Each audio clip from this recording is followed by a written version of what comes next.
Hello, my mighty friends. I'm your host, Maria Cecilia, and welcome to the Mighty Precious Girls podcast, where we share ways to inspire the soul, grow the mind, and strengthen the body, so we can achieve our greatness set by God, and be courageous to defend all life, all things precious. Welcome back. This is episode number 12. Preparing for death. Yes, my friends, preparing for death. It sounds a little bit gloomy, but truly a joyous thought. Still, this morning I'm right here in my prayer area where I'm trying to record this podcast. Now, we're a very small, very tiny little ministry here. So at the moment, you'll see that we might not have the technology at the moment for a podcast, but we do have the heart in it. But I wanted to share that I'm holding at the moment my precious little rainbow baby, and she is out snoring. She woke up, she came to me, she lied down, she went to sleep. So there's nothing more beautiful right now than holding her while I am recording this and speaking with my heart to you today. So I am grateful that you are here. Thank you. Truly thank you for listening to us today. So, preparing for death. I'm going to go a little personal here with you. About 2 months ago, I am a Catholic. I was going to say a practicing Catholic, but I'm not going to use the word practicing, because practicing sounds like I'm thinking about it, I'm on the sidelines. I heard a talk about this. I'm sitting on the bench. No. I'm like in the game Catholic. I'm a convinced Catholic. A friend of mine said that and I loved it. So I'm a convinced Catholic, and every Sunday we attend Mass. And we truly believe in our Lord's true presence in the Eucharist, especially during the consecration with the priest, through the holy hands of St. Peter, consecrates the bread into the body and blood of our dear Lord. So we consume him, and then with those, while he's with us for 10 minutes, we're the closest we are to our Lord than even saints are.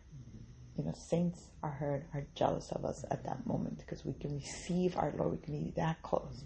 So it's a profound time of prayer.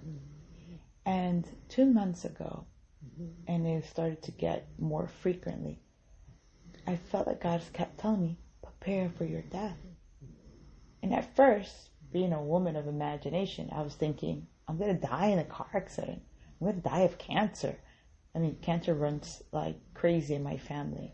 And I'm doing things to help myself prevent. But cancer has its mind of its own. And it got to a point at times I was overwhelmingly emotional. So I finally made my appointment with my spiritual director, who I'm so grateful for. I've never had one like him before. He's truly, truly amazing. And I'm so grateful to God for him. I am. And so I finally made the appointment. We finally got together. And I started off with, God's telling me to prepare for my death. And I was very emotional. I'm like, I don't know what it means. You gotta go get a physical and get blood work and this and that. And talking with him, my spiritual director, we came to the conclusion that, and after myself as well, listening to myself speak, that God wants all of us to prepare for death. He wants me to prepare for death because he wants me to be prepared to meet him whenever that time is. It could be now, it could be tomorrow, it could be in 20 years. So preparing for death means you have that sense. That means you want to grow, spiritually grow. And preparing for death is what we all should be doing. It's a must. We do that. How do we prepare for death? That's what I kept saying to him. I said, how do I prepare? What do I do? Tell me. I'm the person, tell me 5 things every day to do, and I'll do those 5 things to prepare for death. It's not as easy as that, but it's things that we are capable to do. See, preparing for death, we want a virtuous, beautiful soul to meet our Lord. We're going to be in His presence when we die. And another teaching of the church, we believe in purgatory, because when we get into His presence is so magnificent, so holy, that we want to be even holier. And going to purgatory purifies us even more to be truly in His presence. And so, but we can make our time in purgatory shorter by how we take upon our time on earth. So, if we prepare every day for our death by being virtuous people, when we do die and do see Him, we are closer to be in full presence of Him when our soul is perfectly holy like He is. Now, how does one prepare for death? How do you tell girls, we need to prepare you for death? I mean, that's a little bit morbid. I mean, they start like, I don't know, we don't talk about this. We don't talk about this, especially not in schools or in society and social media. I mean, I don't barely ever hear it myself. But we want to be honest with it. And we say, how do you prepare for marriage? How does a mom prepare for birth? How do you prepare for college? You do things to make yourself ready for that. You empower yourself. You equip your soul. But preparing for death, you equip your soul. And to equip our soul, that means we got to be virtuous, beautiful people, because that's what He wants. Now, to be virtuous people, we have to know virtues. We have to know the opposite of virtues. So He gave me a book to read, one of His books, Glittering Vices, a new look at the 7 deadly sins and their remedies, by Rebecca DeYoung. So I will have this listed on the show notes for you to find it. I opened up to just an introduction, and I was just taken away by it, because so the idea here is about the vices and the virtues through Thomas Aquinas. And you see, virtues help us to live, act well, and to be good people. Aristotle tells us. Vices corrupt and destructive habits. It's the opposite. Virtue could be acquired through practice repeatedly, activities that increase its proficiency, and it forms our character. So we need to practice, we need to persevere in this regular spiritual discipline of practicing for a long term. Just like if we're going to get ready for a race, half a marathon, triathlon, any physical activity that we go, we work out, we do what it takes to be prepared for the race, for the day. That's the same thing we do with our virtue, with our soul. Every day. It's constantly every day. I posted on Instagram about James Clear, who wrote The Atomic Habits. Talked about his book. His book is amazing. It's 50% off at Amazon, so I'll put that in the show notes as well. But he talks about that consistency is better than intensive, because when you think intensive, like be strong, we're thinking, going right now, I'm going to go run a marathon. That doesn't last. But the consistency, every day I'm going to run a mile, that lasts. Every day I'm going to read, the Bible, that lasts. Instead of Sunday, I'm just going to read 2 hours on Sunday and call it a day. No, it's the small consistencies, small steps that gets us. The same thing with virtues. We see the virtues, we try to persevere in them. And we move on so that we can be that virtuous person that God. It's the building blocks of our character. This is what we want to teach the girls in the club as well. to be virtuous girls, because there's a lot of empowerment clubs out there, but we miss a big chunk of it. We don't talk about their virtues. We don't help them to see what virtues are and how to persevere in them. Okay?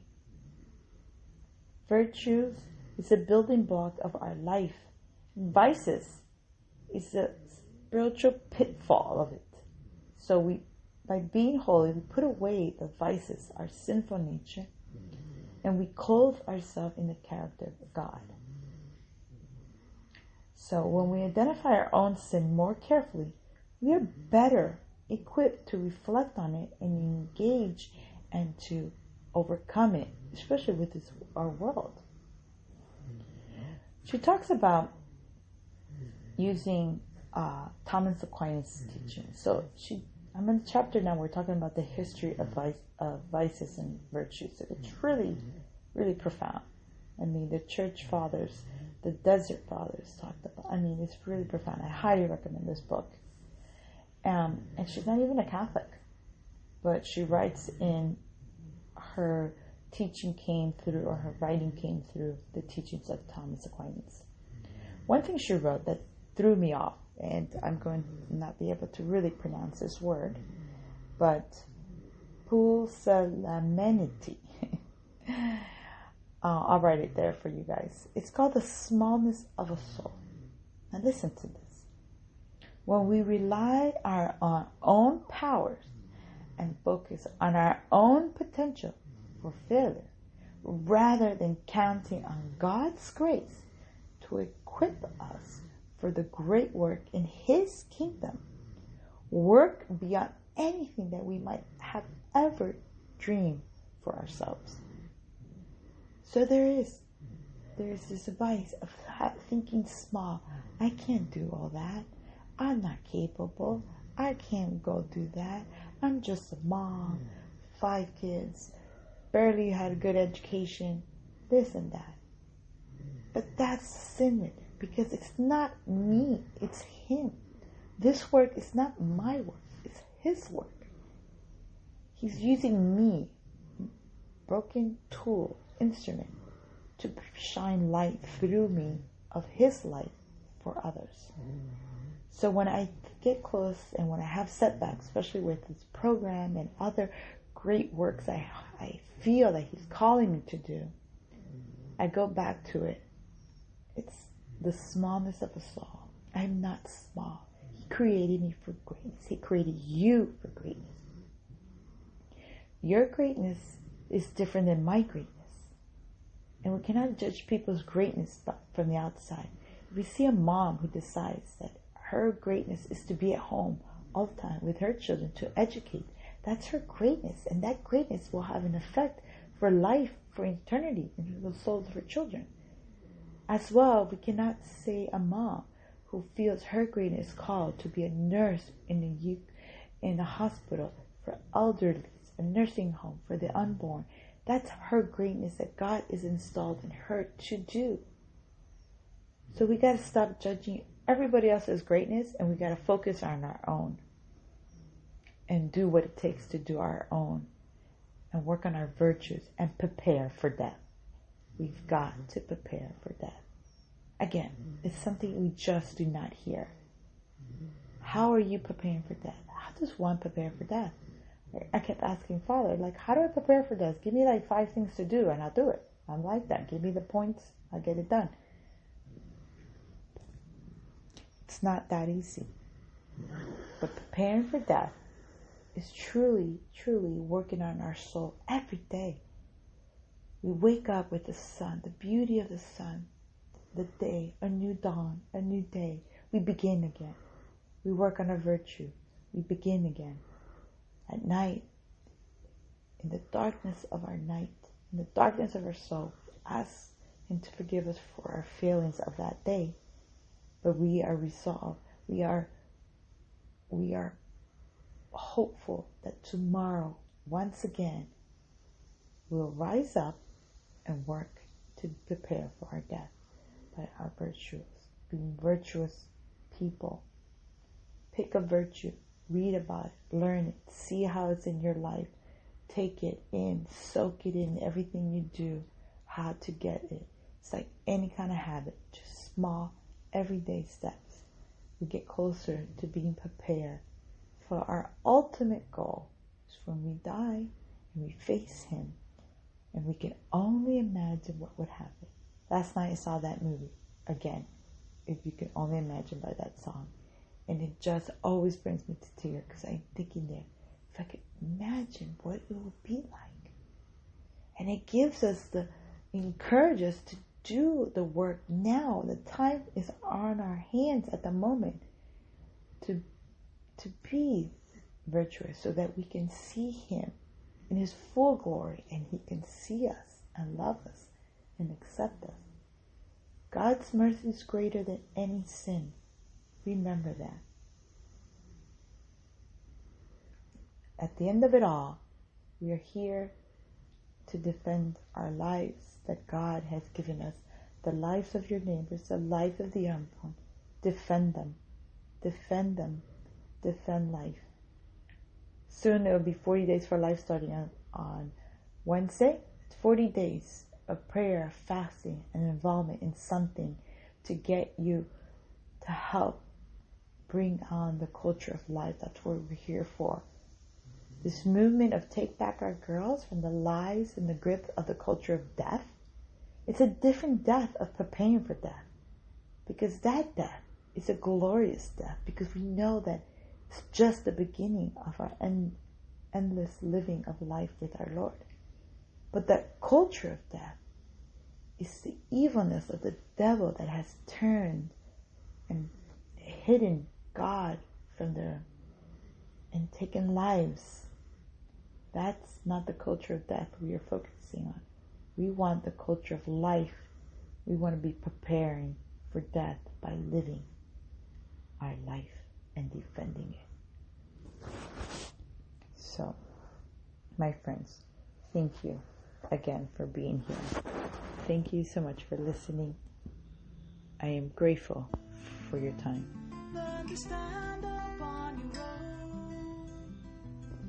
To learn more about our Richmond program that empowers and equips girls of all fitness levels, find us at mightypreciousfeet.com, Facebook, Instagram. Please share, like, and comment all great things that social media can do. And remember, be kind, be brave, and save lives.